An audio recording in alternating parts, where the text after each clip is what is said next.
The snow had fallen overnight, thick and wet, heavy enough to crack fence rails and bend the brittle heads of last season's wheat. The house leaned under it, groaning like something alive.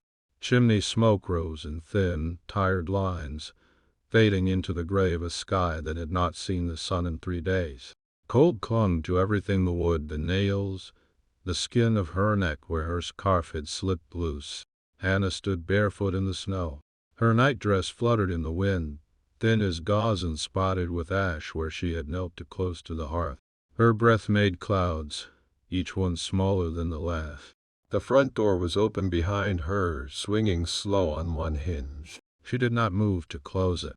From inside the house came the sound of children crying, soft at first, then louder, a panicked keening, the way children cry when they know something is wrong, but not how to fix it. She didn't answer them. Calden. The snow bit into her soles like glass. Her knees trembled, but she stayed standing, eyes fixed on the tree line beyond the fence. The tracks were already fading. His boots had left clean prints when he walked away just before dawn, not saying a word, not turning his head. By now the wind had filled them halfway. By nightfall there'd be no sign anyone had ever walked that path. A sound caught in her throat, but it wasn't a sob. Just the dry rasp of someone forgetting how to breathe. Behind her, the baby wailed louder. The little ones called for her again. "Ma, where are you, Ma?" And one of them knocked something off the table. A tin cup clattered to the floor and rolled against the wall with a final, pitiful ring. Still she did not move. The silence outside stretched wide. No neighbors would come. The homestead was nearly 2 miles from the next house, and there had been no visitors in weeks. She might be died standing there and no one would loan till spring. But she wasn't dead. Not yet. She turned slowly, muscle stiff from cold and something deeper than cold. The fire in the hearth was low, barely enough to cast shadows. The children huddled on the floor beneath a worn quilt, their faces red with crying, their eyes wide and wild. The baby had managed to crawl to the doorframe and now stared at her, arms out, snot frozen on his upper lip. She stepped back inside. The door creaked shut behind her. The wind banged once against it before giving up. She picked up the baby with trembling hands, his small body too light to worm against her chest. He latched onto her collarbone like a lifeline. The others scrambled to their feet, hugging her legs, pressing their faces into her thighs. She smelled sour breath, old milk, wet wood. "I know," she whispered. "I know." Her voice startled them into stillness. She hadn't spoken since before he left. She sank down beside them on the rug, arms around all of them, pressing their bodies to hers like she could stitch them together with warmth. The baby hiccuped. One of the twins whimpered and then fell asleep right there, head against her shoulder. For a long time she just held them. Then, when the fire nearly gave out, she stood, moved through the room like a ghost, pulled more wood from the stack, tossed kindling on the coals until they flared up, glowing red and alive. She found potatoes in the bin, sprouted but not rotten, and started slicing them with a dull knife. The water in the kettle had frozen, so she cracked it like ice, chipped out what she could, and set it to warm on the stove. Outside, the snow kept falling. Inside, the house came back to life. She didn't cry. Her eyes were dry as she boiled the potatoes and mashed them with salt and bacon grease. She fed the children one by one, wiped their mouths with her sleeve. She sang to them too, an old song from her childhood, the words half minus forgotten but enough to make the baby blink slowly, full and warm. When night came, she laid them down in the big bed, all for packed them like kittens. She sat at the edge with the shotgun across her lap, and the storm pressed its weight against the windows like a stranger begging to be let in. Her fingers ached. Her chest felt hollow. But she kept her eyes open. He was coming back.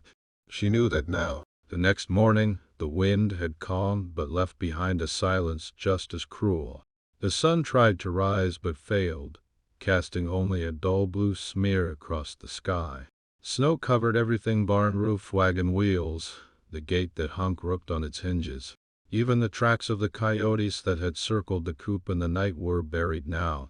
Hannah stood at the pump, boots waist too loose, coat too thin. Her breath came hard as she worked the handle. The metal burned her hands through her mittens, but she didn't stop. The children needed water, and there was no one else to get it. The pump groaned. Then, finally, a thin stream trickled out, brown at first, then clear. She caught it in a bucket and stared at it for a moment at the way the steam rose from its surface like breath from a dying man's mouth. Her shoulders slunk. Her hands trembled, but she didn't let the bucket fall.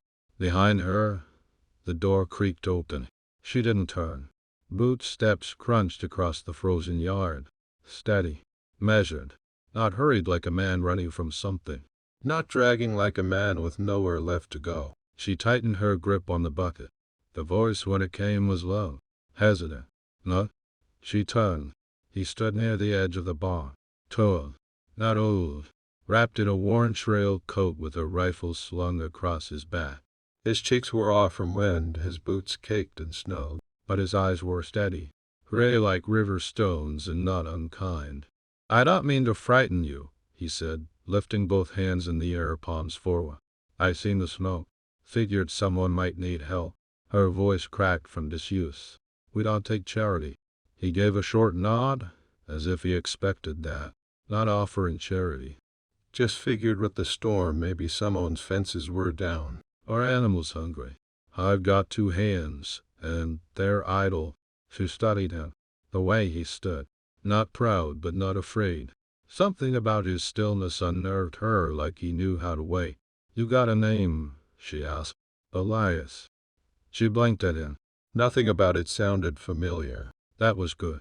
A stranger was safer than someone who might know things. He shifted his weight but didn't move closer. "You don't have to let me in. Just point me to something that needs fixing." Her lips pressed tight. The barn roof leaked. The gate hung raw. The sled was broken. There was always something. But the last man who'd come offering help had left her with 1 more child and 2 less hens. Still, she nodded once toward the barn. He moved slow, careful not to step too close. Picked up a broken board from near the fence, tucked it under his arm, and disappeared inside. She stood there another minute before carrying the bucket in. The children were already awake. The baby tugged at her skirts, and the twins sat cross-legged on the hearth, drawing shapes in the ash. She poured water into the tin basin and began washing faces, setting bread to warm over the fire, brushing tangles from her daughter's hair. She said nothing about the man outside.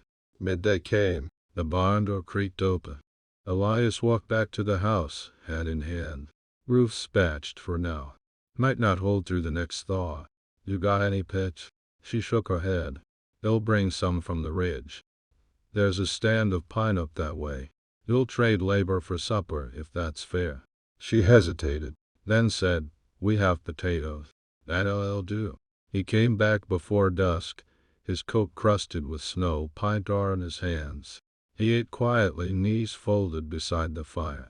The children stared at him like he was a ghost, half-minus afraid to speak. But he didn't stare easy. He smiled at them once. Just once. That was enough for the baby to crawl over and poke his boot. After supper, he rose and said, "You'll sleep in the barn, if that's all right." She nodded. When he stepped outside, she watched him go. The wind had started up again, thin and sharp like it had something to say. She shut the door, latched it. Then she stood in the dark for a long time, not moving. Another sunset brings another story. Subscribe. The days passed quiet. Elias worked like he had always belonged there. He didn't speak much, just nodded when spoken to and listened without looking impatient. He fixed the sled, straightened the gate, even found the root of the pump's freezing trouble and wrapped it with burlap and taut. He ate what she gave him without complaint and slept in the hayloft with only his saddle for a pillow. He didn't ask for more. The children grew used to his shape moving across the yard, to the sound of his hammer or saw. One morning he made the baby laugh, clucking his tongue like a horse, slow and soft, until the little boy reached out and touched his face like it was a game. That afternoon, Hannah asked him to chop wood. He said, "Yes, Mum," and did it without looking up. She watched from the window, though she pretended not to. His coat hung open as he swung, hands practice, with splitting clean halves beneath his axe. She hadn't seen a man work like that in a long time, not since her father maybe. Later, when the fire was high and the children asleep, she found herself stirring beans slower than needed, just to stay near the heat. He stood nearby, feeding kindling to the stove like it was a living thing. "You're not from around here," she said. "No, man." He didn't offer more. She waited, then asked, "Where from?" He shifted. "North of Laramie." Used to be a town there, but it's mostly dust now. She nodded. She knew about places that had vanished. "You have people still?" she asked, quieter. He hesitated. "Had a sister. She married off and headed west. Haven't seen her in 5 years or more." "And your parents?" "Gone." She didn't press. She understood the finality in that word. "Gone." No explanation. No return. She said, "Mine too. Fever took my mother. Father froze 2 winters back trying to save a cow." He nodded like that made sense. The silence between them was uncomfortable. "Just for," he said, "your husband." She looked at the fire. "Left. When?" 5 days ago. Took the rifle and mule. Said H.E.D. send for us. But he won't." Elias looked down. "He didn't argue." "Men like that," she said. "They want to be seen as strong. Until life shows them they're not. Then they run." He said nothing, but something shifted in his face. His jaw tightened just a little. She said, "You didn't run." He met her eyes. "Tried to. Didn't work." They didn't speak after that. She poured the beans into bowls and handed him one. He ate with quiet thanks, chewing slow, thoughtful. He didn't ask for more, but she gave him a second helping anyway. That night he stayed out in the barn again, though the cold was sharp and cruel. She lay awake longer than usual, listening to the wind scratch against the window like claws. Her thoughts turned strange and looping, full of half-formed question. She rose in the dark and walked barefoot to the window. His lantern was still glowing out in the loft, a flicker of gold against the pale blue snow. No movement. Just light. The next morning she found a pair of whittled toys on the porch. Rough, but shaped well, a horse and a bird. The twins claimed them without asking who had made them. She didn't ask either. She baked biscuits at night and made stew thick with turnips. When he came to the door, she nodded once toward the hearth. "You can eat inside. It's too cold for pleasantries." He sat at the table, said nothing. But before he left, he thanked her. With his eyes, not his voice. And she realized something had shifted. Not quickly, not loud, but true. Something was taking root in the quiet. A week passed. Then another. The days grew longer, but the cold held fast, a bone-deep chill that clung to every surface. The wind tore shingles from the roof and rattled the stovepipe, but inside, things softened. Slowly, like frost melting from window panes. Elias stayed. He never said he would. Never asked permission. Just kept fixing what needed fixing. He built a new latch for the henhouse, shoveled the path to the creek, repaired the harness so the mare could pull again without flinching. The children followed him like shadows, silent and wide-minded side, until one day he began giving them small tasks holding nails, fetching rope, and their eyes lit up like HED handed them gold. Hannah watched all of it. She didn't smile much, but something in her face began to loosen. Her shoulders weren't so tight. Her voice didn't snap. She laughed once, just once, when the baby toddled into the flour bin and came up ghost-white, eyes blinking like an owl. Elias had laughed too, just under his breath. Quiet but real. That night he stayed a little longer at the table. She poured him a second cup of coffee and asked, "You ever think of settling?" He didn't answer right away. "Used to," he said. "Before the war." She nodded, letting the silence fill the space between them again. He looked down at his hands. "I saw things that make a man not want to build anything. Not after watching so much get burned down." She understood that. Not war, but the ruin of dreams. "You ever marry?" she asked. "No." Came close once. She died before I could ask her. "I'm sorry." He nodded. "I still talk to her sometimes. Out loud. Usually when I'm alone." Hannah didn't laugh. Didn't mock it. She just said, I talk to my mother sometimes. When the baby's sick or I'm too tired to get through the day. Helps, even if she can't answer. He looked at her for a long moment. Maybe they do answer. Just not with words. The fire popped. Outside, the wind had stilled. Snow fell again, but soft this time, like the world was breathing easier. I don't want charity either, Elias said suddenly. I never planned to stay. But I look at those kids, and it's hard to walk away from something that needs you. She stared at him. They're not yours. They don't have to be. Hannah said nothing for a long time. Just kept her eyes on the flames, the way the wood cracked and folded, glowing red before turning to ash. She said, they've already been abandoned once. I'm not that man. I don't know who you are. You'll stay until spring, he said. Then you can tell me if I'm a stranger or something else. That night when he stood to go, she didn't stop him. But before he stepped out, she said, there's blankets in the back room. The bar's too cold tonight. He hesitated. You sure? No, she said, but I'm tired of freezing alone. He slept on the floor beside the fire, boots off, rifle within reach. The children never stirred. In the dark, neither of them spoke.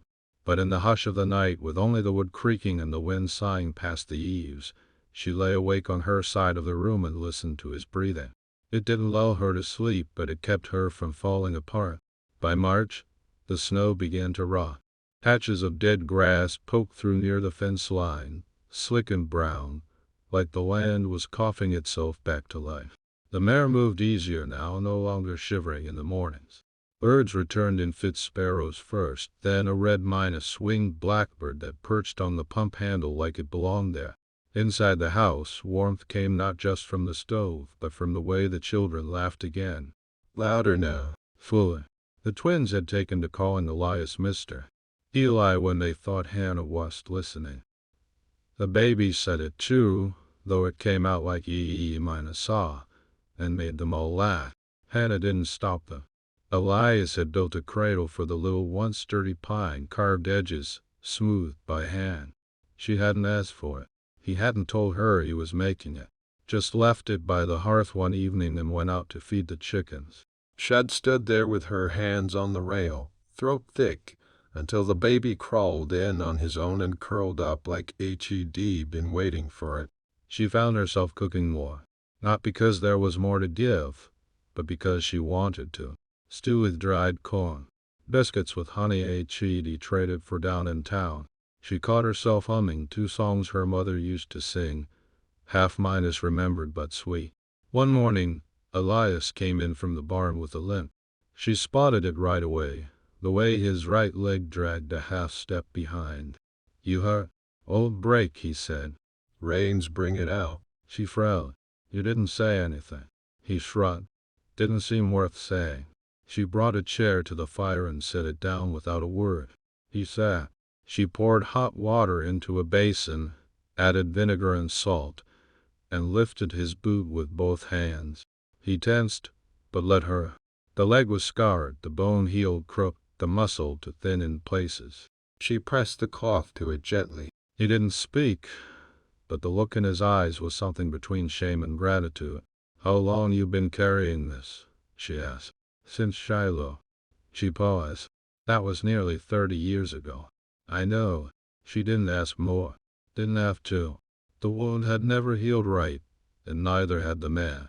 But here he was, fixing fences and rocking babies, limping through snow for a family that was his. That night, after the children were asleep, she found herself sitting beside him again. She said, You done told us. He nodded. She said, You could go tomorrow. He looked down. I could. But you won't. No, he said. I will. She turned to him. Her hand brushed his. It was a grand gesture. Nothing urgent or trembling. Just kin to skin, warm and rough and real. He didn't pull away. They sat like that for a long time. Outside, the thaw had ripped from the eaves. The earth stirred beneath the snow. Life returning in slow, steady inches. She didn't say what she felt. Didn't need to. He already knew. In early April, the river broke loose. It swelled without warning, heavy with melt, surging past its banks and dragging trees like twigs. The bridge near the mill washed out first. Then the wagon path turned to sludge. By the time word reached the farm, the valley below was a drowned plain, glinting like broken glass beneath the gray sky. Elias came back from town soaked to the knees, face hard. Flood took the lower stretch, he said. Supplies'll be tight for a while. Hannah nodded. Well managed. They always had. Still, she saw the way his eyes darted toward the barn, toward the food stores, the livestock, the woodpile cut down to nub. He carried the weight of worry like a yoke, silent and steady. She recognized it because she wore it too. 3 days later, the sheriff's man came. He rode up slow, hat low, badge dull on his chest. Mud flecked his coat. His horse looked spent. Elias opened the door before the knock came. Elias came? He didn't answer. The man looked past him to Hannah. Mum, he said, tipping his head. You know this man? She stepped into the doorway. She has been working here, helping. The sheriff's man nodded, polite, but not warm. Got a notice out of Rollins. Says Mr. Kane's wanted for desertion. Court summons never answered. Something about all in dispute gone bad. Rancher's boy ended up with a bullet in his gut. Elias didn't flinch. He looked tired, not surprised. Lost my bullet, he said. But you were there, the man replied. Trying to stop it. The man sighed. I don't write the warrants. I just serve them. Elias turned to Hannah. Let me get my things. No, she said. He paused. She stepped in front of him. He doesn't leave this house. The sheriff's man frowned. None. You want him, you come back with more than paper. You come with proof. And God help you if you scare my children. Her voice didn't rise. It didn't have to. The man studied her for a long moment, then tipped his hat again. You'll be back. He rode off without looking back. Inside, Elias stood motionless. You didn't ask if I believed you, she said. I didn't need to. She stepped closer. You going to run? His jaw worked. Don't want to bring trouble on you. You already did. I'm sorry. I'm not. He looked up, startled. You think I need a man who's spotless? She said. I need a man who stays. And you stayed. That's more than I've ever been given. I don't want to lose this. She put a hand to his chest. Then dawn. That night they sat side by side on the front steps as the sky turned the color of ash. The children slept sound inside. A dog barked somewhere distant. The world felt heavy and new. She leaned her head against his shoulder, and he rested his hand on hers. I don't have much to give, he whispered. You gave us peace, she said. That's more than most men bring. For the first time, he smiled like he believed it. The days came warmer after that. By late April, the soil had softened enough to turn. Elias hitched the mare to the plow and carved furrows through the back field, while the children ran barefoot along the edges, shrieking when the mud squelched between their toes. Hannah stood at the edge with her sleeves rolled and hair pinned back, watching the line of the plow run straight and true behind him. The world was waking up. Sap ran in the trees. Wildflowers pushed their way up through the thaw. Even the old apple tree by the barn, long thought dead, put out a single white bloom. She noticed it while hanging laundry and stood for a long time beneath it, one damp sheet flapping against her hip, hand resting against the bark like a benediction. That evening, as the sun fell behind the ridgeline, Elias came in with dirt to his elbows and a small cut across his knuckles. You didn't wrap that, she said, reaching for his hand. He shrugged. Didn't notice. She fetched the tin of salve and a strip of cloth, and he sat at the table like a schoolboy, letting her clean the wound in silence. You always take care of other folks before yourself, she asked. Oh, the habit. Must be been a lonely habit. He glanced at her. It was. She tied the cloth snug. Her fingers lingered just a second longer than necessary. That night, she brought down the box from the attic. Wooden cedar lined with a cracked leather hinge. Inside, her mother's quilt, her father's pipe, letters written in ink so faded it barely held shape. She laid the quilt across the children's bed and tucked the pipe away, but one letter she kept out. She sat by the fire and read it again, her husband's last letter, the one he'd left on the table the morning he vanished. Short, cowardly. No apology, just vague promises and a list of reasons she already knew by heart.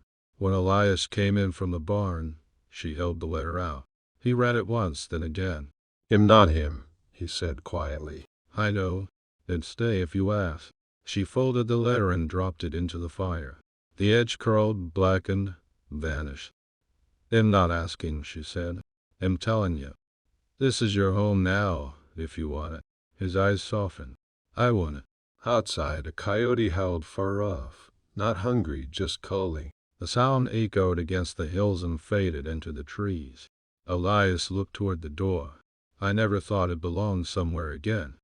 "You don't belong," she said. "You're eroded." He reached for her hand. This time she let him. By May, Hed built a new fence around the garden. The baby walked on his own, toddling between furrows with dirt on his cheeks. The twins helped plant beans and corn. Hannah turned the old shed into a smokehouse and made soap from last winter's fat. They worked together like they'd always been part of the same rhythm. One evening, as the sun spilled gold across the fields, he came in from the barn and knelt by the hearth. From his pocket he pulled a ring. Not new. Polished smooth with age. A plain gold band, once his mother's. Hide out of land papers. No bank account. Just this. She took it without blinking. "Then that's enough." He slipped it onto her hand, and they stood in silence, her head against his chest, his arms around her, while the wind stirred the curtains and the baby snored in the cradle Elias built. Later that night she found the apple tree blooming full, white petals drifting like snow onto the grass. By June, the house smelled of fresh bread, wood smoke, and laundry dried in the sun. The days stretched long and warm, each one folding into the next with the slow comfort of a life remade. Elias rose before dawn, kissed her temple while she still lay half-minus asleep, and went out to the fields. The children followed soon after, their laughter rising with the birdsong. Hannah stood most mornings at the kitchen window, hands buried in door soap suds, watching them move together, her sons, her daughter, the man who had chosen them when he had no reason to. The land responded to them. Beans sprouted fast, the corn taller by the week. The earth no longer felt like a burden but a promise. They didn't speak often of the sheriff's man, though now and then she saw Elias glance toward the road when a rider passed in the distance. But no one came, and spring turned to summer without incident. One afternoon, as thunderheads gathered over the hills, Elias came in from the barn with a folded paper in his hand. "Rider came through," he said. "Sheriff's office in Roland sent this along." Her stomach clenched. She dried her hands and took it.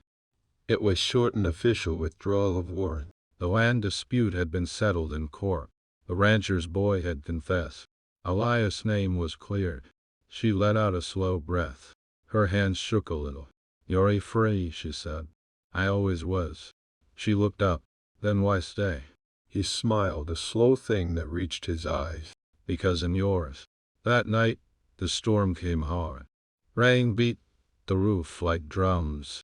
Lightning split the sky.